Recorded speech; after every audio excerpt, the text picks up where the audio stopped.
நம்ம வந்து திருச்சி கஸ்டமருக்கு தேன் எடுக்கிறோங்க.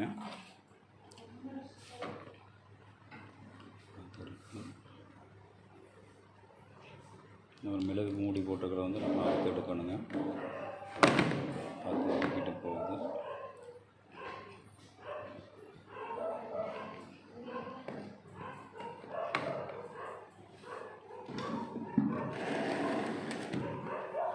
இது பார்த்திங்கன்னா நல்லா சீல் பண்ணியிருக்கு. அந்த ராகனி எடுக்கும்போது பார்த்திங்கன்னா அந்த மிளகு மூடி எடுக்கும்போது அந்த பிசிறுகளாக வருங்க. தேன் எடுத்து வடித்தாலுமே அந்த பிசிறுகளாக வருங்க. அந்த போலன் வரும், வேக்ஸ் வருங்க. அதில் இருக்கிற தூசுகள்லாம் 1-2 வாரத்தை செய்யும். அதெல்லாம் கம்ப்ளீட்டாக நீக்கணும். அப்படின்னாக்கா நம்ம வந்து 60 டிகிரி வந்து இன்டைரக்டாக வச்சு நம்ம ஹீட் பண்ணால் மட்டும்தான் அதை வந்து கம்ப்ளீட்டாக ரிமூவ் பண்ண முடியும். ஹீட் பண்ணிவிட்டு ஒரு காட்டன் துணி போட்டு வடிச்சிட்டோம்னாக்கா கிளியர். ஹீட் பண்ணி வடித்தா மட்டும்தான் காட்டன் துணியில் வடிக்க முடியும், மற்ற டைம் வடிக்க முடியாது. அதனால் நம்ம வந்து சும்மா மாவு சலிக்கிற சல்லடையில் மட்டும் மேலோட்டமாக நம்ம வடித்து கொடுத்துட்றோங்க. அதனால் வந்து சின்ன சின்ன மகரந்த பொடிகள் வருதுங்க. மகரந்தம் வர்றது வந்து தேனில் கலந்து வருங்க. அந்த மகரந்தம் வர்றது வந்து உடம்புக்கு ஒன்றும் கெடுதல் கிடையாது. மகரந்தம் வந்து ப்ரோட்டீன் வந்து அதில் அதிகமாக இருக்குங்க. அது வந்து உடம்புக்கு ரொம்ப நல்லது. எந்த தவறும் கிடையாது.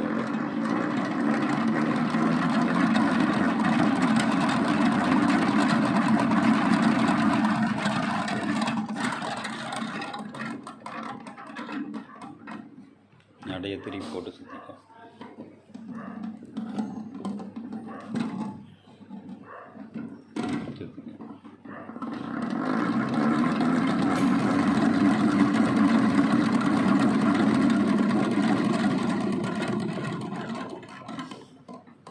ஒரு 5-6 சுற்று சுற்றிட்டு விட்டுட்டீங்கன்னா அதே ரன்னிங்கில் ஃப்ரீயாக தேன் வந்து வெளியே வந்துடும். இதில் வந்து சுத்தமாக தேன் வந்துருச்சு பாருங்கள், எவ்வளோ வெயிட்டாக இருந்தது. இதில் வந்து பூராமே எல்லாம் தேன் பூரா வெளியே தெர்மாக்கோல் சீட் மாதிரி ஆகிடுச்சு. இந்த மாதிரி போடணும். இது வந்து ரன்னிங்கில் நமக்கு இப்படி சுற்றும்போது பார்த்திங்கன்னா இந்த எண்டு நீட்டிட்டு இருக்கிறது வந்து நம்மளுக்கு ரைட் சைடில் போடணும். திருப்பி போடும், ரைட் சைடில் போகிற மாதிரி போடும். அந்த பக்கம் அப்படி போட்டிங்கன்னா தான் சுற்றுற வேதில் தேன் வந்து கலண்டு வரும். அது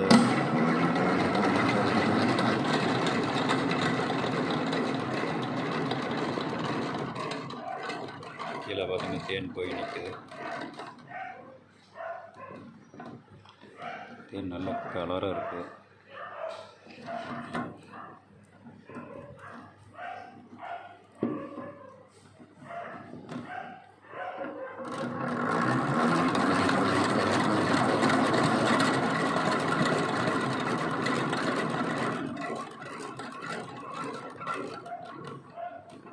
இவங்களுக்கு வந்து 2 கிலோ எடுக்கணும் இல்லையா? சரி, எடுத்து மறுபடியும் அடுத்த ஆர்டருக்கு வச்சதுக்கு நம்ம போட்டுக்கலாம்.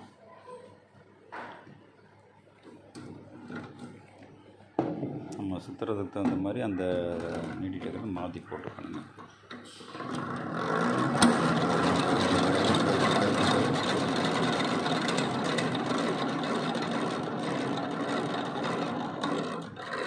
கீழே வந்து முட்டிக்குதான்னு பார்த்துக்கணும்.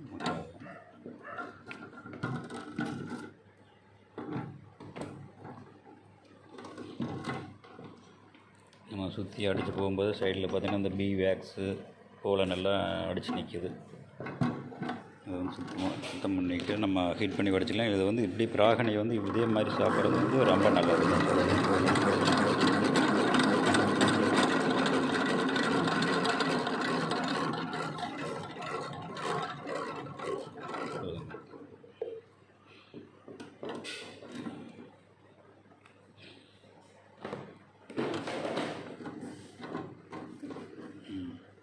அந்த மேலே நீட்டிட்டு இருக்கிறது வந்து அந்த பக்கம் வச்சுக்கணும்.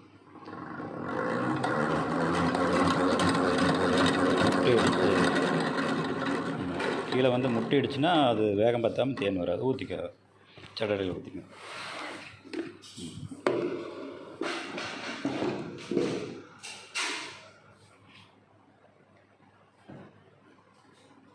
அப்படியே சூப்பர் கலராக இருக்குது. அப்படியே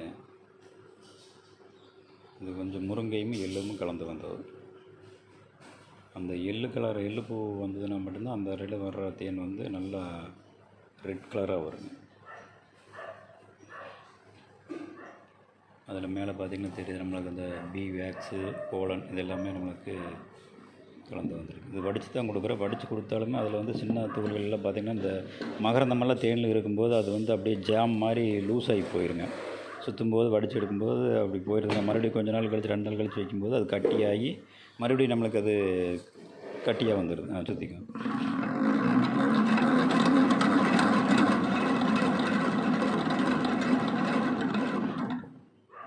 திருப்பி போட்டு இதை பார்த்திங்கன்னா நம்ம ப்ராசஸிங் பிளான்ட்டுங்க. இதில் தான் வந்து நம்ம அதிகமாக தேன் எடுத்துகிட்டு வந்தோம்னா நம்ம ப்ராசஸ் பண்ணுறது. நம்ம ப்ராசஸ் பண்ணாமையே வேணும் அப்படின்னு கேட்டாலும் அவங்களுக்கு வந்து ப்ராசஸ் பண்ணாமையே கொடுக்குறேங்க.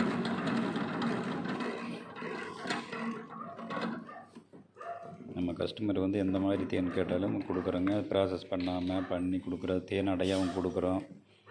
எப்படி கேட்டாலும் நம்ம பண்ணி கொடுக்குறோங்க.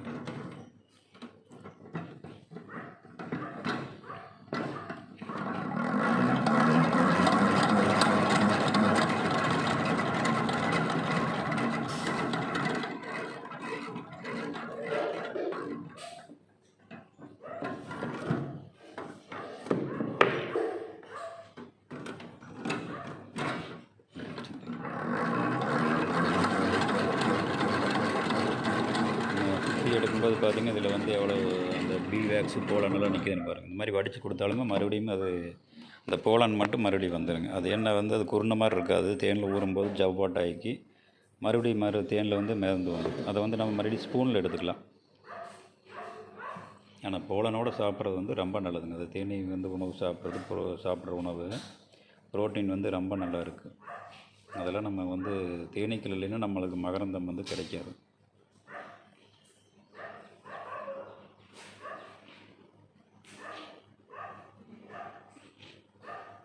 நல்லா சாய்ச்சி பிடிச்சி தொங்க போட்டு பிடிச்சிட்டிங்கன்னா கம்ப்ளீட்டாக உடஞ்சிடும். இந்த மிஷினில் பார்த்திங்கன்னா ஒரு டைம் தேன் எடுக்கும்போது ஒரு 100-150 கிராம் அதுலேயே நம்மளுக்கு ஒட்டிக்குங்க. அதுக்காக தான் நம்ம 1/2 கிலோ 1 கிலோ எடுக்கிறவங்க சின்ன மிஷின் வச்சுருக்குறாங்க. 1 கிலோ 2 கிலோ எடுக்கிறவங்க கொஞ்சம் பெரிய மிஷினு, 5 கிலோ 10 கிலோ எடுக்கிறவங்களுக்கு அதோட பெரிய மிஷின் வச்சுருக்குறாங்க. இதை வச்சு பாருங்கள் 2 கிலோ வருமானம் வலினால் இன்னும் அடை இருக்குது, போட்டு சுற்றிக்கலாங்க. இதில் பார்த்திங்கன்னா இதில் வந்து அடை எடுத்து வச்சுருக்குறோம். இல்லை கவர் போட்டு நீட்டாக பேக் பண்ணி வச்சுருக்குறேங்க. அது வந்து டெம்பரேச்சர் வந்து உள்ளே வெளியே போகாமல் அளவுக்கு ஓகே. ஒரு 2 கிலோ வரும். டோட்டல் வெயிட் 2 700 வருது. 2 கிலோ வரும். இப்படி திருப்பி வச்சிட்டிங்கன்னா அதில் இருக்கிறது வந்து அப்படியே உடஞ்சிடும். இதில் இருக்கிறது அப்படியே பாட்டிலில் ஊற்றிக்குங்க. கீழே வச்சு ஊற்றிங்க, நிறைய ஊற்றுங்க.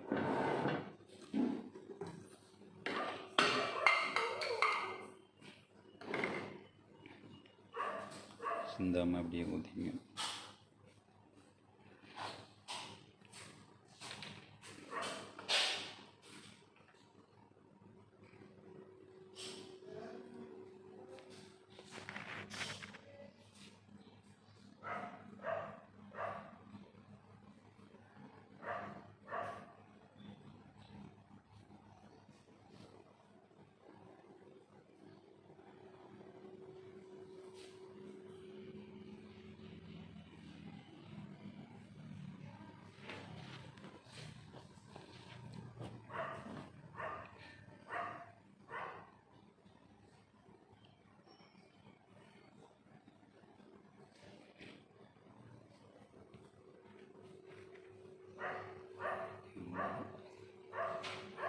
பாட்டில் வெயிட் 20 கிராமு, எக்ஸ்ட்ரா 10 கிராம் போட்டாச்சு. நம்ம ரெகுலராக வாங்குகிற கஸ்டமருக்கு எல்லாமே நம்ம வந்து எப்போவுமே பார்த்திங்கன்னா தேன் எடையை விட நம்ம பாட்டில் எடையெல்லாம் கழித்து தேன் எடை கொஞ்சம் சேர்ந்தே தான் இருக்குங்க.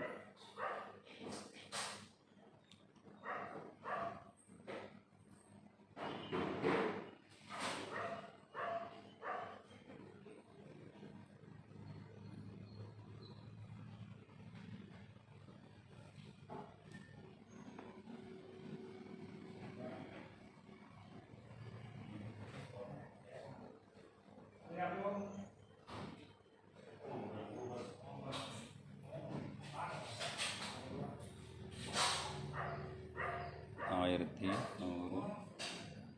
1030 கிராம் சாம்பிள் கொஞ்சம் ஊற்றிக்கும். அரை பாட்டில் ஊற்றிக்கும். இந்த கஸ்டமர் பார்த்திங்கன்னா நம்ம சாம்பிள் ஆனால் வச்சிடுறாங்க. நம்மக்கிட்ட வந்து இந்த சாம்பிள் வந்து 1 வருஷத்துக்கு இருக்குது. அவங்களுக்கு எடுக்கிற தேன் வந்து அந்த மூடிங்க அவங்க பேருங்க, ஊர், அப்புறமா அவங்களுடைய தேதி போட்டு நம்ம சாம்பிள் எடுத்து வச்சுக்கணும். ஏன்னா ஒவ்வொரு பூவிலேருந்து எடுக்கிற தேன் வந்து ஒவ்வொரு மாதிரி பிரச்சனை பண்ணுறதுக்கு வாய்ப்பு இருக்குது. அதனால் பார்த்திங்கன்னா இந்த மாதிரி அவங்க கஸ்டமருக்கு நம்ம தேன் எடுத்துக்கிட்டு சாம்பிள் வச்சுக்கிறோம். முடி போட்டு நம்ம ரேக்கில் வச்சுக்கிறோம். ஏதாச்சும் கம்ப்ளைண்ட்னா பார்த்துக்கலாங்க. ஒரு சில கஸ்டமர் பார்த்திங்கன்னா தேனில் பிரிட்ஜில் வைக்காதீங்க அப்படின்னு சொன்னால் பிரிட்ஜில் வச்சுருவாங்க. அது வந்து நீர்த்து போயிடும், ஒரு கல்கண்டாகு, இந்த மாதிரி பிரச்சனைகள்லாம் வருங்க.